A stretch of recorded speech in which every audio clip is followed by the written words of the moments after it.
library back again. It's been a busy ass day.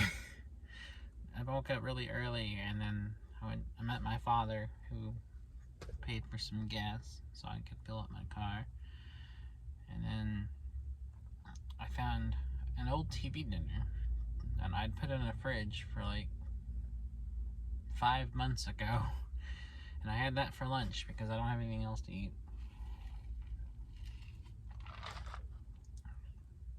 And then I went to the library and requested a couple of books that were interlibrary loan.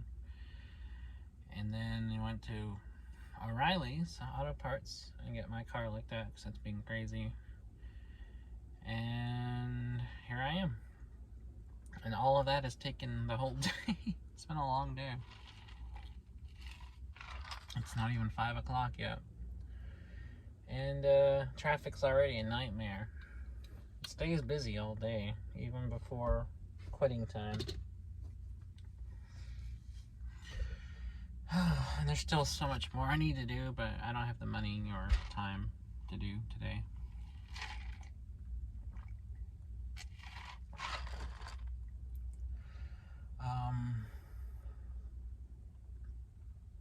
I got a few new books that the library was giving away. They're all the way over in the seat.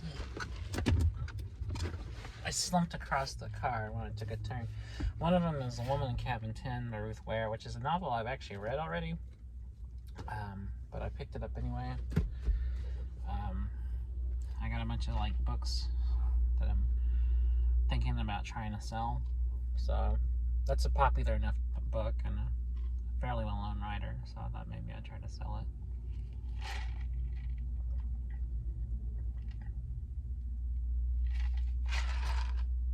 Maybe get into that little side hustle, selling books.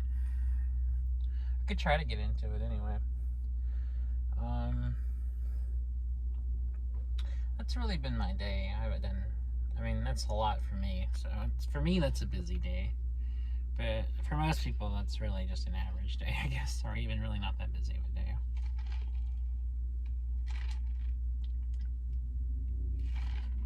That's more activity than I typically do in a day. Oh, I also went and cleaned my car out before I did most of those things. So that's something else I did on my to-do list. Which, these are all things that I've been wanting to do for the last week or weeks, or in some cases a couple of months. So I'm finally getting around today to doing a bunch of stuff that I put off. But I guess it being the first today makes me really kind of feel more productive, feel more ready to do a lot of things that I've been putting off for a while.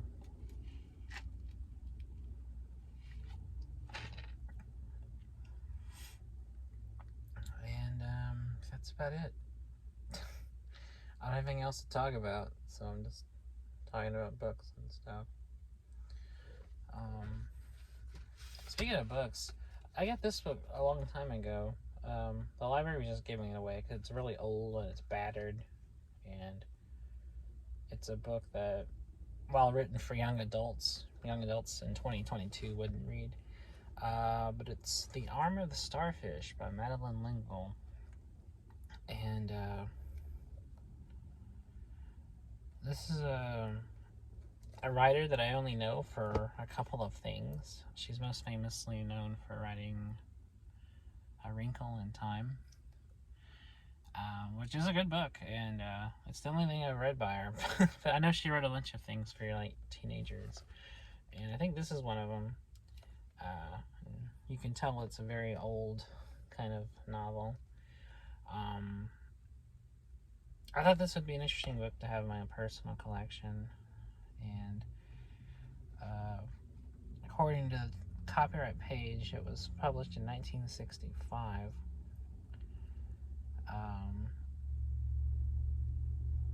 And then this edition appears to be from 1980.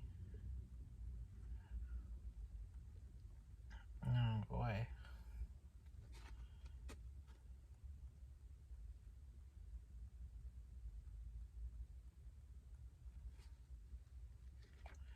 But yeah, she's mostly known for writing a series, which is loosely called The Time Quartet, which features Wrinkle in Time, and then some other novels about that family, like I went through the door, a swiftly tilting planet, many waters, things like that. And she seems to have written other novels where they have like characters that kind of come and go through them that are kind of slightly related like that. And she's read a bunch of things for young adults. Like some other novels she wrote for young readers are The Young Unicorns and Both Were Young, A Ring of Endless Light, which was turned into a Disney movie, I remember. And she wrote one called The Arm of the Starfish, which is a really good title. I never read it, but I like the title of that. And I just thought, she's only known for like one thing. It'd be interesting to kind of get into some of her other writing, I'm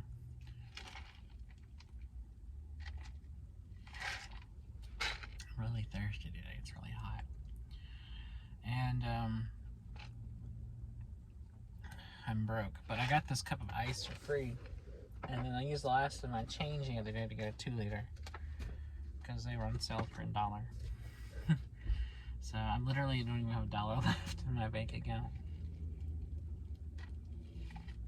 Because I'm a broke bitch. And everybody seems to be kind of busy today. I've been trying to talk to friends, and they all are at work or doing other things, and I don't know. Feels kind of lonely, I guess, a little bit,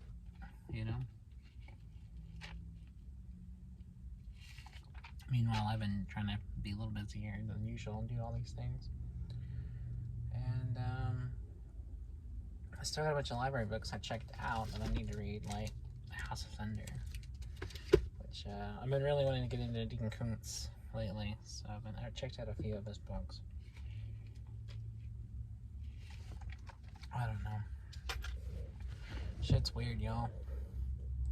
Life comes at you pretty fast, and no matter what you do, it just hits you in the face, and you can't really stop it from punching you.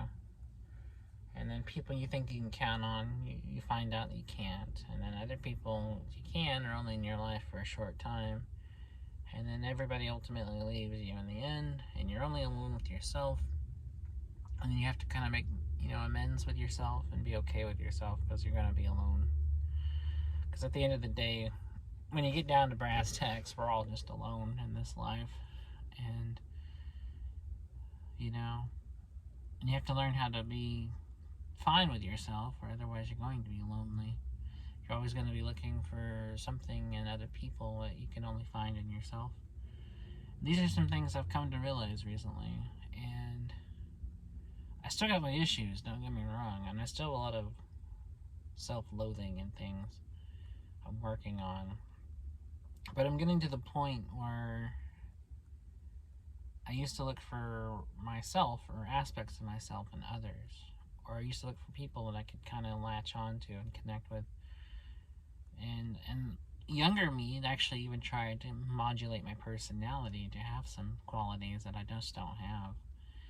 And I'm really getting to the point in my life where I'm just coming to kind of realize a lot of things about myself, and I'm just finally slowly starting to become okay with who I am and not try to look for myself in others, and not try to make myself into what others want me to be, and not try to take on attributes that other people have just so they can like me. But I'm just finally trying to get to the point where I like myself and accept who I am and even know myself more than I ever did. And I realized that there's a lot about myself that I didn't even know. And it's interesting getting to that point where you can kind of slow down and remove yourself from distractions and remove yourself from trying to get liked by other people enough to find out who you are and start discovering yourself kind of and liking yourself for who you are. And that's something that's been on my mind, especially since yesterday. Yesterday was a really emotional day for me, and I went through a lot emotionally and a lot of realizations about things and about myself. And I came to realize that instead of just trying to cater to other people's desires or what they want in me, or take on other people's personality traits so they can connect with me or I can connect with them, I realize I don't need anybody, and moreover, I don't want anybody. And I rather just learn to be fine with myself. And it's something I'm still learning. I'm still undergoing the process, and I do realize I got a long way to go. And to be honest, it's interesting and almost kind of scary. Like, not really knowing a lot about yourself until you realize you don't. And then the discovery of that and finding out who you are and how you may be someone you didn't think you were is a very interesting, kind of scary process. And I don't mean to be so heavy, but this is just what's been on my mind,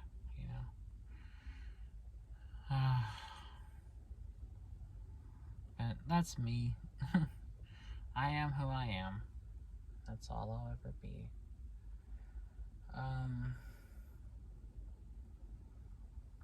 I do talk a lot about media and books and movies and TV and music and stuff on here. I do know that. And it feels like I talk more about that than I do the personal. And of course, there's still, the obvious separation of, my real life and kind of the public personal life that I, portray here. But that's with anybody who makes videos or vlogs or whatever. You're only seeing a little slice of them, and even that is kind of more of almost a public performance more than it is their true self. Not that they're not being honest, and not that I'm not being honest with all y'all, but it's more, you're seeing more the filtered, honest self of me that I put on camera. Because as one of my favorite YouTubers said, that life ends as soon as I hit that record button. And I've been thinking about that a lot since I saw the video yesterday where he said that. And that led me to thinking about a lot of other things about myself. And, and that's true. And I do try to be very just upfront. I try to be real. But, of course, with any kind of public thing, anything you post on social media, whether it's just a tweet or a video or a blog, even if you are talking about yourself, or talking about your personal circumstances or your experiences, it's still going to be filtered. There's still going to be things that you edit. You're still going to be writing it or doing it or presenting it in a way that is still meant to be consumed publicly. And therefore, out of a sense of privacy and self-protection, you do have to monitor, you do have to edit, you do have to curb it a little bit. You can't be as just completely open, I think, as you would be with someone in your family as you are with somebody watching it, so you may not know. And even someone like me who knows about that kind of separation between, viewer and performer, or viewer and video maker, or whoever, I didn't really want to do that, but I realized that there's just kind of a natural sense of self-protection that kicks in that you kind of have to, and I have to, and I do try to be very raw and honest with every one of y'all, with everyone who watches these videos. I do try to portray myself as I actually am, but I realize that, while I am presenting myself, there's still a little bit of things I don't talk about. There's still some things that I just don't present because it's just out of a need for separation between my absolute personal life that's not on camera and the little pieces of my life that are on camera for 3, 4, 5, 10, 15 minutes of video. And that's just part of it. That's just part of anybody who makes vlogs or video essays or reviews or anything else where they're presenting themselves. Even if they do take on elements of personal stuff or personal experiences, they're all somewhat filtered by the need for editing, you know. So that's something else that I was thinking about a lot. And I'm sorry if you don't care about any of that, if this is just boring. I realize I don't really have a central theme around this channel other than just it's me. I'm kind of selling myself and my personality as someone, as a vlogger, as someone who makes documentaries, someone who makes short films. I do realize that I don't have a brand per se, but I do kind of sell this channel on just me being myself and hoping that y'all like it enough to subscribe and watch more of the stuff I put out. I'm not really one of those channels that revolves around a certain theme, like doing movie reviews or talking about anime or talking exclusively about music, or, you know, doing video essays in the traditional video essay format. I do understand that. And I'm nowhere near as interesting as the vloggers you see, you know, who go to, you know, Paris or whatever, or, you know, buy nice clothes or do fashion vlogs, or, you know, my life is nowhere near that interesting. I'm just an ordinary guy in a small town who makes YouTube videos and, you know, has a lot of thoughts on various things. And, you know, and while that's not, I never intentionally came at it from a business perspective of like, oh, I'm trying to like capitalize and sell myself. It's more or less just I just wanted to make YouTube videos, and I just started doing it. And when I first started doing YouTube, it was very much around a theme. It was more about books, and I still am a bibliophile. I still am an avid reader, and I still read a lot. But I realized I wanted my channel to be more than just one topic, and I realized I wanted to just start doing whatever I wanted to talk about and start doing more vlogs about just random things I decided to talk about, and here we are. and I realized I like this format more than the one I tried earlier this month, or last month. I realized I like more of these kind of uncut, unfiltered vlogs, more than the ones that were more edited and had music and things. I tried that, and I do like those, but I realized I just kind of like doing this more just me sitting here, sometimes in my car, sometimes not, talking to y'all. And that's who I am. That's my channel, you know, and I'm rambling, and I'm sorry, I don't mean to ramble. And that was kind of a reason well, the reason I tried, when I started doing these vlogs in August last month, I did want to try to do something different. So they were a little different. You know, I did edit them heavily. I did put in like screenshots. I did have music and, you know, stuff like that. They were more kind of presented in a typical YouTube style video. But after doing a few of those, I realized that I kind of like just doing these. And, you know, this is kind of a style of vlogging I've been doing since I started vlogging. Is just me on camera in an uncut video talking without any music or cuts or anything. And I like that more.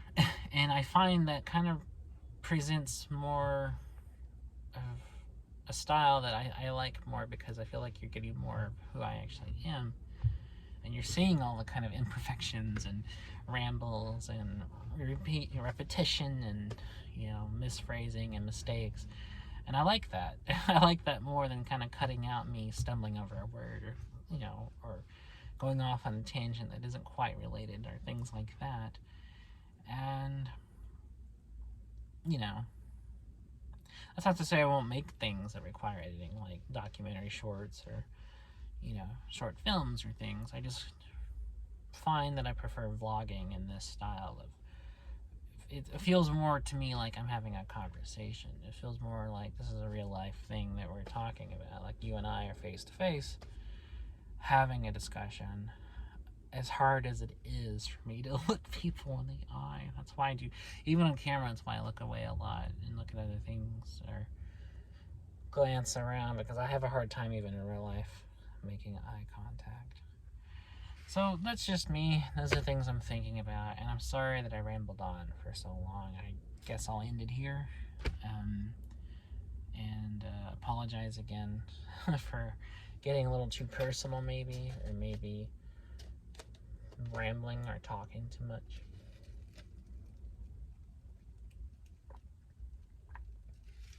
But these are things that have been on my mind for the last couple of days. And maybe tomorrow I'll have something more interesting or fun to talk about. But I am who I am, and I never pretended to be something I'm not. I've never pretended to be a person that I'm not. I'm just having to do the bare minimum anyone who makes videos does, and have to not lie or not be deceptive, but do leave out a lot of personal things and not talk about each and every little personal thing, even when I do get personal. And sometimes, you know, life hits you pretty hard, and those personal things happen, and they can affect the public things too. And that's why y'all who have been with me a while may have or may not have noticed that I was doing a series of videos for a while that I no longer do. And it's just because life took me and the person I was doing those videos for in different directions, and now we don't talk anymore. And I have a lot I could say about that, but I'm not going to.